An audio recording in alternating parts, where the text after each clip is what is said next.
How did Queen Elizabeth respond to Meghan's claims of racism in the monarchy? Why has Thomas Markle threatened to sell another story about his daughter to the press? And what will happen to calls for the monarchy to be abolished?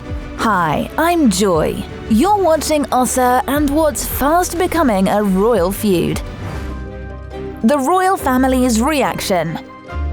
When Prince Harry and Meghan Markle sat down for their interview with Oprah Winfrey, we had no idea what the couple would reveal. But nobody could have predicted the shocking allegations made by the Duke and Duchess against the royal family, including claims of racism, perpetuating falsehoods, ignoring Meghan's severe mental health issues, and putting baby Archie's security at risk. With so many mind-blowing claims made against the royal family, it's surprising that the palace waited so long to officially respond to the couple's allegations.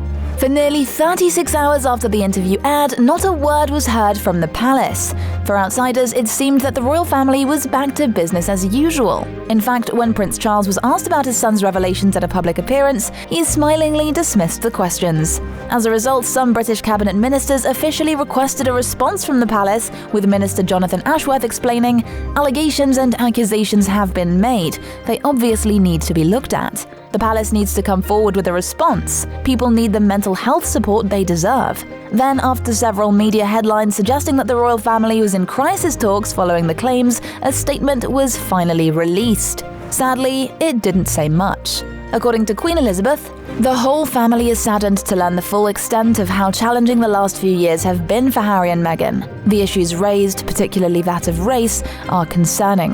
While some recollections may vary, they are taken very seriously and will be addressed by the family privately. Harry, Meghan, and Archie will always be much-loved family members." While the statement doesn't really address or respond to the allegations, it's a start. After all, this is the first time in British history that senior royals have stepped down before levelling very serious allegations against the crown, and with no precedent for how to respond, the royal family is probably just as unsure about the whole affair as we are. But not all the responses to the interview have been as carefully considered as the Queen's response. One thing that the interview definitely accomplished was to divide opinions and support for the entire royal family, including by other family members. The non-royal family weighs in. If you thought the royal family's response to Meghan and Prince Harry was a little lacking, then you'll be shocked by Meghan's family's response. While the Duchess praised her mother for silently supporting the couple, the rest of her family has been pretty outspoken. Fans of the couple will know all about Meghan's strained relationship with her father. After all, she even referred to it during the interview. That made it all the more awkward when her father conducted his own televised interview with Good Morning Britain, only to throw some serious shade at his daughter.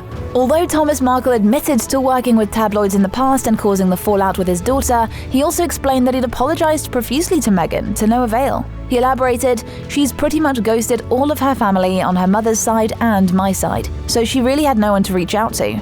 She would have had us if she'd kept us."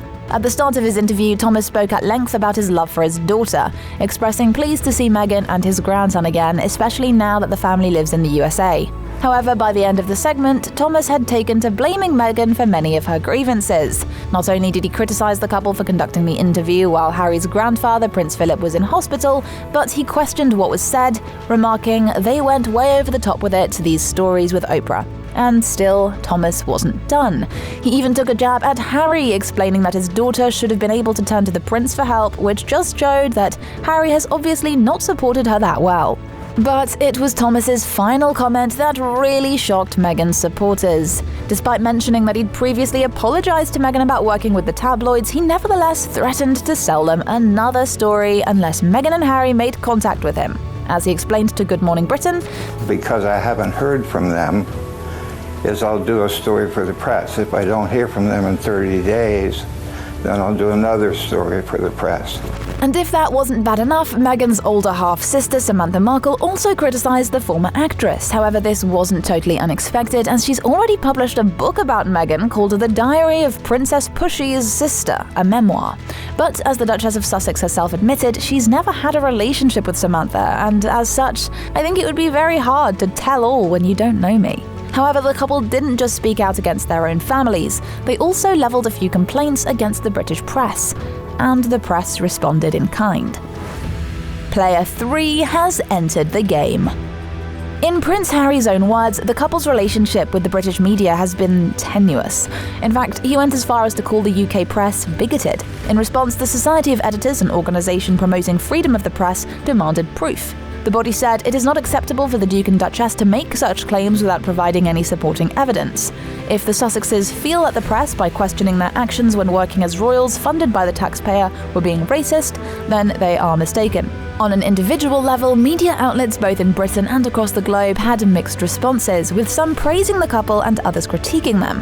What is clear is that the interview is making global headlines and garnering global responses, including from top politicians. The British Prime Minister Boris Johnson was careful not to comment on the chat with Oprah before the royal family released their statement, and simply said, "I've always had the highest admiration for the Queen and the unifying role that she plays in our country and across the Commonwealth. I've spent a long time now not commenting on royal family matters, and I don't intend to depart from that today."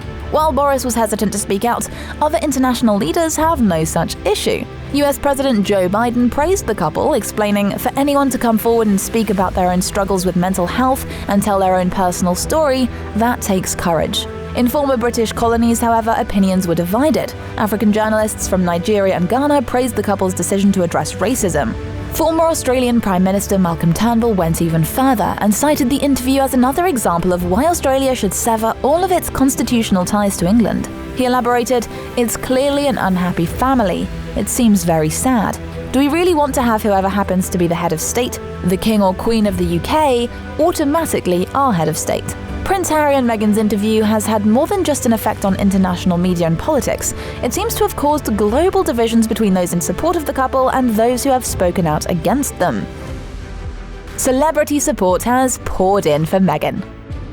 Given Meghan's previous acting career, she's made some powerful celebrity friends who have sent messages of support to the Duchess among the intense criticism the couple has also faced, praising her strength and honesty while applauding the attention she's raised for mental health. Tennis star Serena Williams, who co-hosted Meghan's baby shower and is one of the Duchess's closest friends, tweeted, "Meghan Markle, my selfless friend, lives her life and leads by example, with empathy and compassion. She teaches me every day what it means to be truly noble. Her words illustrate the pain and cruelty she's experienced." Actor Hugh Jackman also weighed in, tweeting, "I recommend Meghan and Harry's courageous interview with Oprah. When someone's brave enough to ask for help, we must listen." Everyone needs to see this because it is such an incredible example to never worry alone. Seek help, and if you're not getting help where you're looking for it, keep looking. Go somewhere else because there is always help. Other celebs that sent words of encouragement included Whoopi Goldberg, who was grateful that Harry made the decision to move his family. Thank God he got them out of there. Thank God he got them out. Beyoncé shared support to Markle on her website, posting the photo of their first meeting with the caption, "Thank you, Meghan, for your courage and leadership. We're all strengthened and inspired by you." And the US National Youth Poet Laureate Amanda Gorman shared this heartfelt message. "Meghan was the Crown's greatest opportunity for change, regeneration, and reconciliation in a new era. They didn't just maltreat her light, they missed out on it." While The Good Place actress Jamila Jamil reminded us that Meghan and Harry were right to worry about the British press. Can we please take a moment to remember how obscene the behavior of the press and palace was in anticipation of an interview that actually turned out to be quite vague and tame? What did they think Meghan and Harry were going to say? What must they have done to be so afraid? But not all celebs are Team Sussex. Piers Morgan, the broadcaster who spoke to Meghan's father after the Oprah interview aired, has always been a detractor of the Duchess and showed no signs of changing his mind. In fact, he tweeted, "This interview is an absolutely disgraceful betrayal of the Queen and the royal family. I expect all this vile, destructive, self-serving nonsense from Meghan Markle, but for Harry to let her take down his family and the monarchy like this is shameful." After asking for clarification about who was responsible for the racist comments about Archie and who refused Meghan access to mental health assistance, he commented, "The Sussexes could prevent a lot of damaging rumour-mongering if they tell us." And while Piers Morgan later lost his job over his response to the couple's claims, across the pond the fallout was a little different, with fingers pointing at other members of the royal family, at least if Conan's latest skit is anything to go by. Your Majesty, we need to do immediate damage control. Correction. You need to do damage control, Charles. Meghan said, and I quote, "The Queen was always wonderful to me." So you see, opinions are certainly divided. When the internet picks a side. The division of support for the couple and the wider royal family can also be seen in the thousands of social media posts that accompanied the interview, particularly as each major revelation of racism, mental health, and financial issues was brought up. Amid mocking memes and sarcastic reactions were outpourings of love and respect. Ultimately, it's really difficult to say who's receiving the most support, the Prince and Duchess, or the Queen and the remainder of the royal family. To make sense of the many opinions, the UK government actually released a series of polls to gauge public reaction, and the results are really interesting. According to the polls, 47% of UK viewers disapproved of the interview, while 21% thought it was necessary. In America, 44% of viewers supported the couple's claims, while 20% considered the interview totally inappropriate. Overall, 38% of the viewers were sympathetic to the Queen and royal family, while only 18% were Team Sussex. The remaining 44% of viewers said they supported neither side and were indifferent. What? Hold up, wait a minute. The interview did more than polarize opinions about the royal family. It's led to concerns about their relevance. Echoing the claims of the former Aussie Prime Minister to have Australia become independent were more serious sentiments that the monarchy be abolished altogether, headed by the group Republic, which said, "The monarchy has just been hit by its worst crisis since the abdication in 1936. Whether for the sake of Britain or for the sake of the younger royals, this rotten institution needs to go." And they weren't the only ones to express this sentiment. Meghan Markle tweeted that monarchy has been an archaic and toxic concept since 1776. It's safe to say that Prince Harry and Meghan Markle's interview with Oprah has left the world shook. As we wait for the fallout to settle, it'll be interesting to see how the royal family addresses this awkward situation. What's your opinions about the couple's shocking interview revelations? Let us know in the comments below, and until next time, stay awesome.